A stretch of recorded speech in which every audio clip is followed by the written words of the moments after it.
Audio Jungle.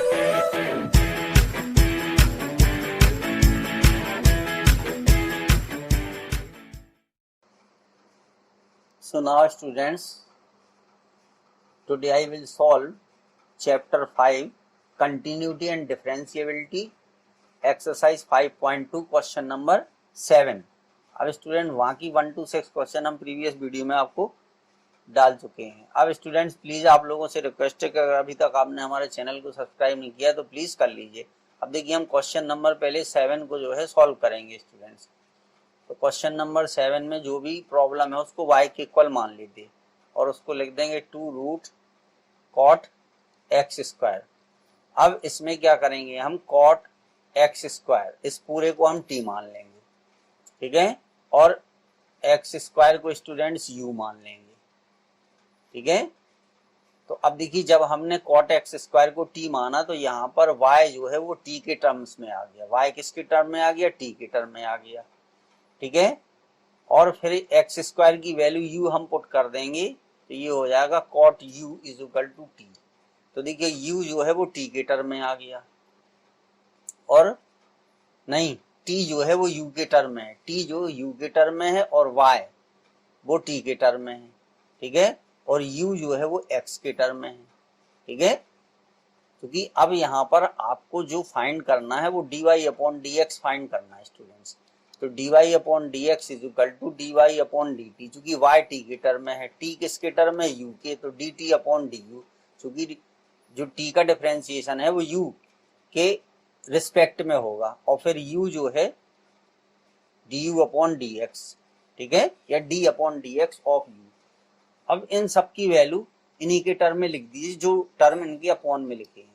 तो देखिए d upon dt, y की वैल्यू कितनी है? 2 रूट t दी गई है, ठीक है। फिर d अपॉन du, ठीक है, और t की वैल्यू जो है वो u के टर्म में है, ये हो जाएगी कॉट u, ठीक है। फिर इसके बाद d अपॉन dx, तो u की वैल्यू एक्स स्क्वायर है। बस इनका डिफरेंशिएशन करना है। तो अब स्टूडेंट रूट t का जो डिफरेंशिएशन होता है वो 1 अपॉन, याद रखिए इस चीज को, ठीक है, तो वो 1 अपॉन होता है 2 रूट t, ये आ जाएगा, ठीक है। इसको इरेज कर दीजिए, ठीक है। अब इसके बाद हमारा 2 से 2 देखिए कैंसिल हो जाएगा, 2 से 2 कैंसिल हो जाएगा, यहाँ 1 आ जाएगा। फिर इसके बाद जो है कॉट u का, तो इसका होता है माइनस कॉसेक स्क्वायर u और एक्स स्क्वायर का 2x होता है, ठीक है। अब इसमें u t जो भी लिखा है इन सब की वैल्यू हम पुट कर देंगे, ठीक है। तो जब इनकी वैल्यू को हम स्टूडेंट पुट करेंगे तो देखिए कितना आ जाएगा, ये हो जाएगा 1 अपॉन, अब t की वैल्यू रख दीजिए, ठीक है। तो t की वैल्यू कितनी है? ये है कॉट u और u की वैल्यू है एक्स स्क्वायर, तो ये आ गया 1 upon root cot x square. Minus पहले लगा दीजिए, ये जो लगा था, और ये हो जाएगा कॉसेक स्क्वायर u की वैल्यू एक्स स्क्वायर है, ठीक है, और ये बचा हमारा 2x, ठीक है। तो इसको 2x को हम पहले लिख देंगे स्टूडेंट्स, यहाँ से इसको खत्म करके यहाँ इसको लिख देंगे, तो ये आ जाएगा 2x, ठीक है। इतना आ गया। अब इसको आगे हमें सॉल्व करना है, ठीक है। अब देखिए इसको कैसे हम सॉल्व करेंगे, माइनस 2x कॉसेक स्क्वायर, वैसे तो यही आंसर जो है ठीक है, ठीक है, लेकिन हम आपको सॉल्व करके बताए दे रहे हैं। अब कॉट एक्स स्क्वायर को हम क्या लिख सकते हैं स्टूडेंट्स? ये लिख सकते cos x square upon sine x square, ठीक है।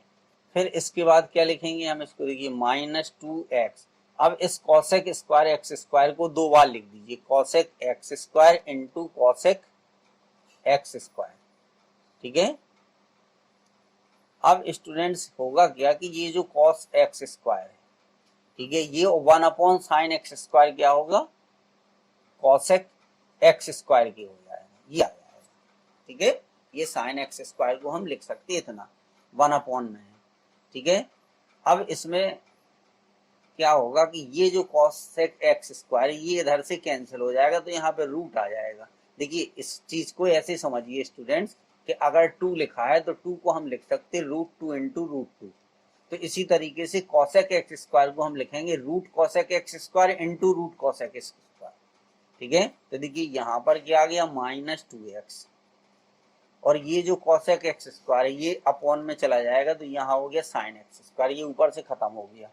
अब इसको हम एक कॉसेक स्क्वायर जी वाला ये जो बचा है इसको लिख सकते cosec x square into root cosec cosec x square, ये हो गया। ठीक है, इतना लिख सकते हैं हम। अब देखिए ये हो गया cos x square into cosec x square, तो ये और ये कैंसिल हो गया, ये और ये कैंसिल हो गया हमारा।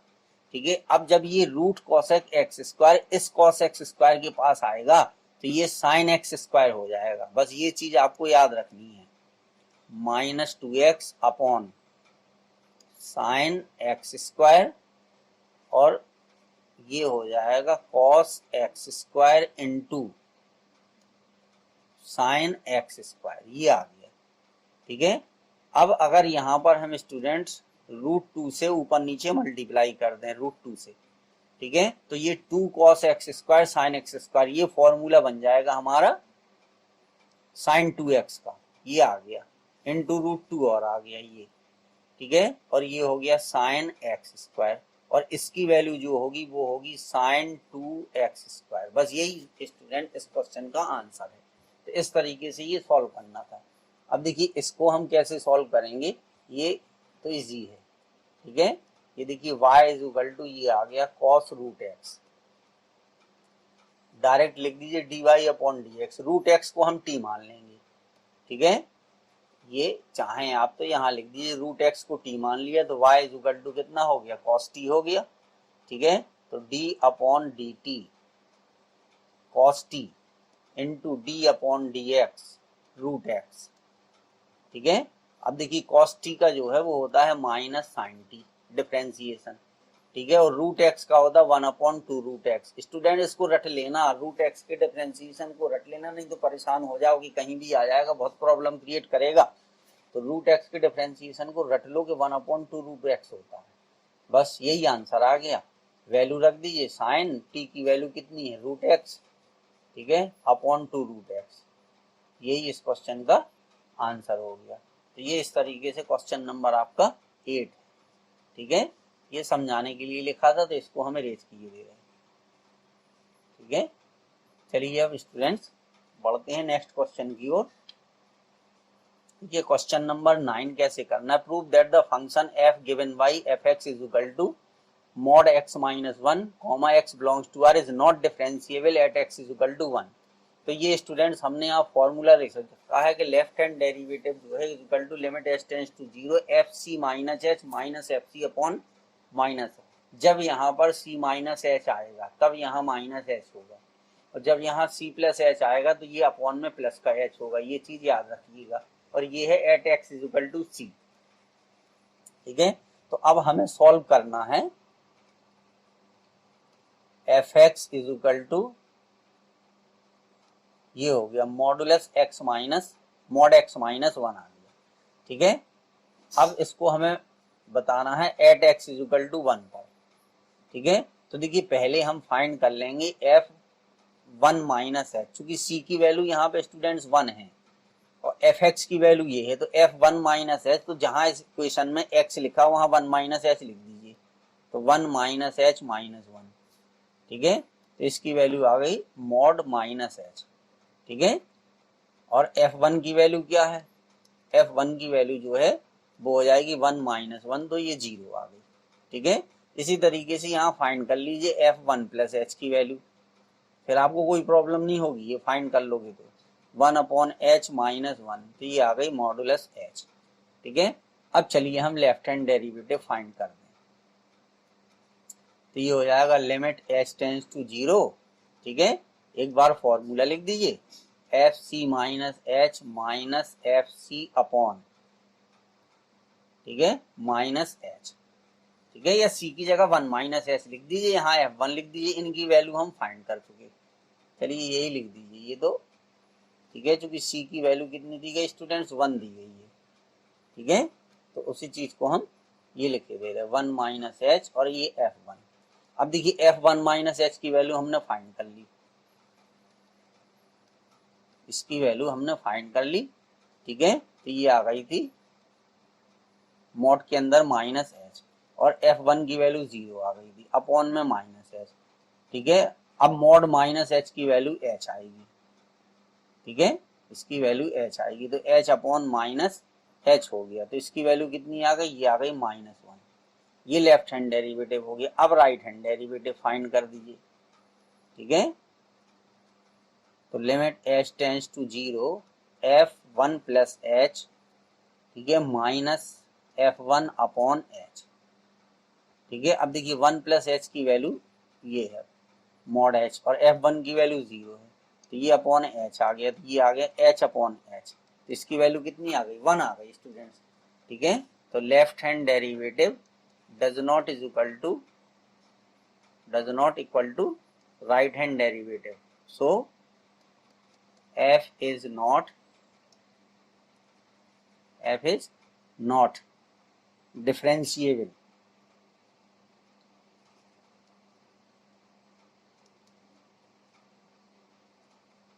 at x is equal to 1। तो ये चीज हमने प्रूव कर दी कि ये इस पे डिफरेंशिएबल नहीं है स्टूडेंट्स, ठीक है। अब देखिए क्वेश्चन नंबर 10, ठीक है, इस क्वेश्चन नंबर 10 को भी इसी तरीके से करना है स्टूडेंट्स, सेम फॉर्मूला अप्लाई होगा। तो अब देखिए यहाँ पर जो इम्पोर्टेंट बात है ये दिया गया है ग्रेटेस्ट इंटीजर फंक्शन। अब ग्रेटेस्ट इंटीजर फंक्शन के लिए क्या है, जब हम 1 की बात करेंगे तो देखिए इस चीज को अच्छे से समझ लीजिए, ठीक है। तो अगर हम F1 माइनस एच फाइंड करेंगे, ठीक है, तो ग्रेटेस्ट इंटीजर के अंदर जब 1 माइनस एच लिखा होगा तो इसकी वैल्यू 0 आएगी, यानी 1 से थोड़ा कम, 1 से थोड़ा कम, तो इसलिए उसकी वैल्यू 0 होगी। और जब आप F1 प्लस एच की वैल्यू फाइंड करोगे, ठीक है, तो 1 प्लस एच का मतलब हो गया ग्रेटेस्ट इंटीजर, यानी 1 से थोड़ा अधिक, तो इसकी वैल्यू 1 आ जाएगी। तो F1 माइनस एच की वैल्यू 0 है, F1 प्लस एच की वैल्यू 1 है, ठीक है, और F1 की वैल्यू 1 आएगी, F1 is equal to greatest integer 1, तो इसकी वैल्यू 1 आ जाएगी। बस अब इसमें देखिए लेफ्ट हैंड डेरिवेटिव में क्या हो जाएगा, limit h tends to 0 F1 minus h minus F1 upon minus h, ठीक है। अब ये वैल्यू आपने निकाल ली, 1 माइनस एच की वैल्यू कितनी आ गई थी, 0 आ गई, ठीक है। F1 की वैल्यू कितनी है, F1 की वैल्यू 1 है, ठीक है, माइनस एच, तो ये आ गया 1 अपॉन एच, ठीक है। अब यहाँ पर h की वैल्यू अगर हम 0 रखेंगे तो इनफाइनाइट आ जाएगा, ठीक है, इनफाइनाइट आ गया। अब राइट हैंड डेरिवेटिव निकाल दीजिए, तो देखिए लिमिट h टेंड्स टू 0, ठीक है, F1 प्लस एच, चलिए एक बार फॉर्मूला लिख दें, 1 plus H minus F1 upon H, ठीक है। अब देखिए F1 प्लस एच की वैल्यू हमने निकाली थी 1 आ गई थी, ठीक है, और F1 की वैल्यू 1 है, तो ये आ गया 0 अपॉन एच, तो 0 अपॉन एच की वैल्यू 0 हो गई, ठीक है। तो यहाँ पर left hand derivative does not is equal to right hand derivative, so F is not differentiable, F is not differentiable at x is equal to 1। इसी तरीके से स्टूडेंट आपको 2 के लिए फाइंड कर लेना, पहले 2 माइनस एच 2 प्लस एच इस तरीके से निकाल दीजिए। तो देखिए जब आप ग्रेटेस्ट इंटीजर 2 माइनस एच निकालोगे तो इसकी वैल्यू 1 आएगी, और जब आप 2 प्लस एच निकालोगे तो इसकी वैल्यू 2 आएगी। बस ये ध्यान रखना, बाकी सब सेम है। Thank you students.